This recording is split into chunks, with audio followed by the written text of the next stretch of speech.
Hey guys, welcome to my kingdom. If you like my content, please consider supporting me. Link in the description below, guys.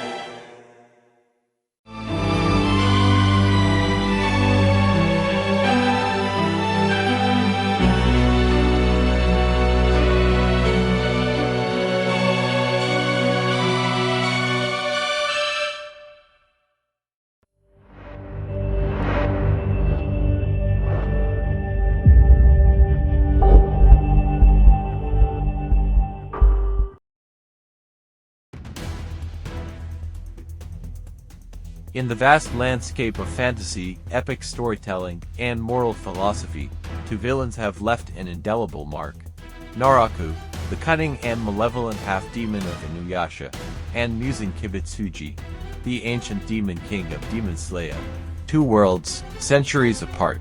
On one side, the feudal Japan of Ikai, sacred jewels, and time-traveling priestesses. On the other, the Taisho era, where humanity fights for survival against the relentless threat of demons. Yet despite these differences, Naraku and Muzan share one defining characteristic, an unrelenting ambition to reshape the world to their vision.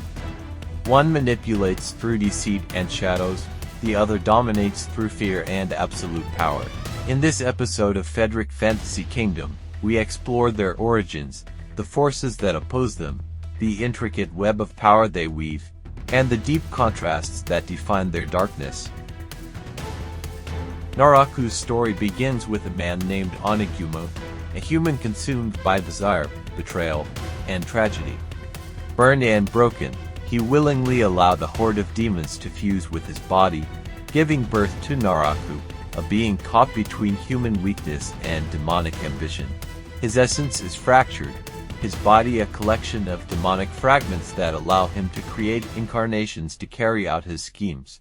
From the very beginning, Naraku's life is defined by manipulation, betrayal, and the exploitation of desire. He preys on both human and demon alike, bending them to his will to achieve full power. Muzan Kibutsuji, by contrast, begins as a frail, dying human in a world unaware of his future. Faced with the inevitability of death, he undergoes a transformative experiment that turns him into the first demon, granting him immortality and unimaginable power. His fear of death and obsession with survival drive him to create a legion of demons, each a reflection of his will. Muzan's ambition is absolute, to conquer mortality itself, reshape the world, and eradicate anyone who might challenge his supremacy.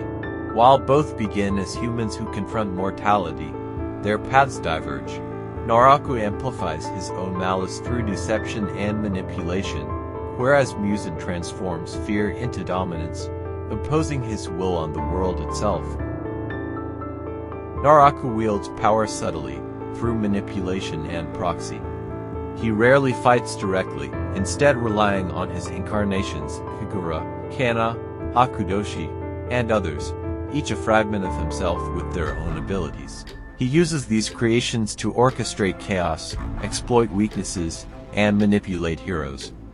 Even the Shikon Jewel, the sacred object at the heart of his world, becomes a tool for corruption, a means to extend his influence over Ikai and humans alike. His dominion is psychological and strategic, built on fear, jealousy, and betrayal. Muzan, by contrast, is the embodiment of raw, physical, and systemic power. He commands the 12 Kazuki, immortal demons who serve as extensions of his will, and he can alter his own body and blood to create new monsters. Muzan's power is immediate and terrifying, crushing opposition through strength, speed, and the absolute authority of his existence. Whereas Naraku's power depends on cunning and manipulation, Muzan's relies on sheer force and the hierarchies of fear he imposes. Both control armies, but their methods reflect their essence. Naraku plots in shadows, while Muzan dominates in plain sight. One relies on cunning, the other on terror, and each leaves devastation in their wake. At the core of Naraku's existence lies resentment and desire. He despises his human half and the bonds that connect others, seeing love, loyalty, and trust as weaknesses to exploit. His manipulations often revolve around corrupting those closest to his enemies, turning love into jealousy, loyalty into betrayal, and hope into despair. He is patient, calculating, and almost theatrical in his cruelty, always orchestrating suffering from the shadows. Muzan's philosophy, while equally dark, is rooted in survival and dominance. He fears mortality above all, and his cruelty is an extension of that fear. The human world is fragile, easily bent to his will, and demons exist to serve him without question. He is pragmatic yet merciless, eliminating anyone who threatens his reign or fails him. His goal is not personal vengeance, but the perfection of his own existence, the eradication of weakness, and the continuation of his dominion across time. Naraku manipulates the weaknesses of others to advance his goals. Muzan exploits the weakness of existence itself to enforce his vision. Both are tyrants, but their tyranny manifests in contrasting ways, one subtle and intimate, the other monumental and unavoidable. Naraku's adversaries are defined by personal stakes.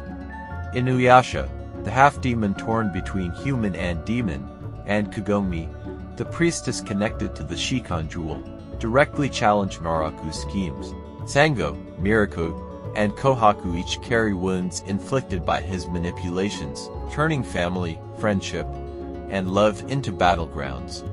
Naraku's genius is in exploiting these connections, creating illusions, and using his incarnations to weaken trust and morale over years. His war is not fought with armies alone, but with hearts, minds, and hope itself. Muzan's foes are the demon Slayer Corps, including the Hashira, humanity's most skilled and disciplined warriors. The stakes are existential.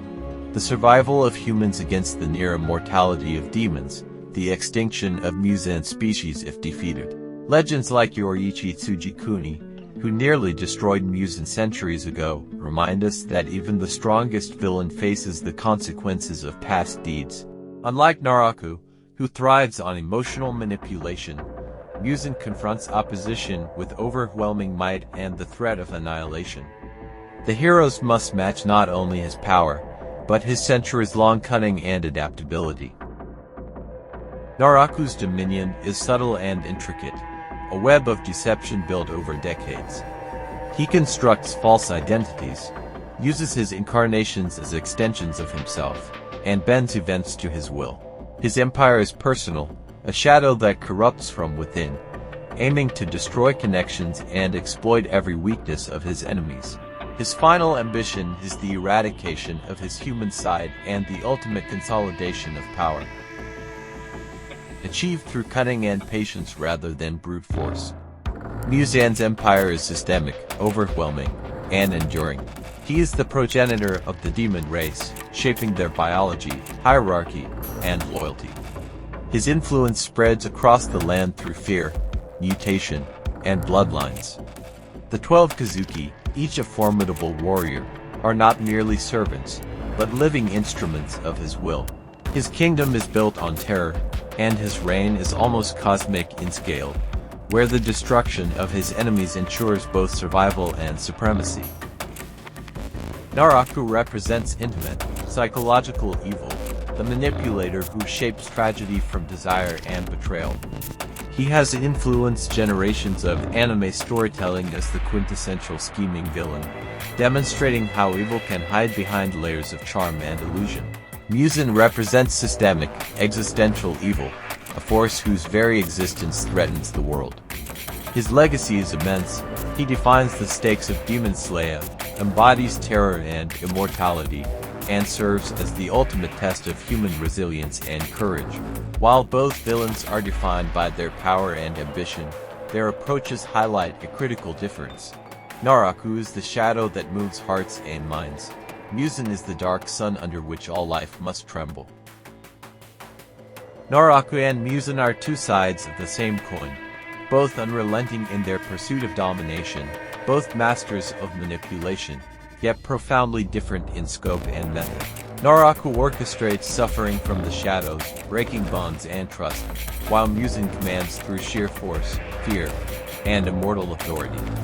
One thrives on subtlety and strategy, the other on overwhelming power and terror. But which is truly more dangerous? The spider weaving webs of deceit across decades, or the demon king whose existence bends reality itself? Share your thoughts in the comments. Who would reign supreme in this clash between cunning manipulation and absolute dominion? Welcome back to Fedrick Fantasy Kingdom.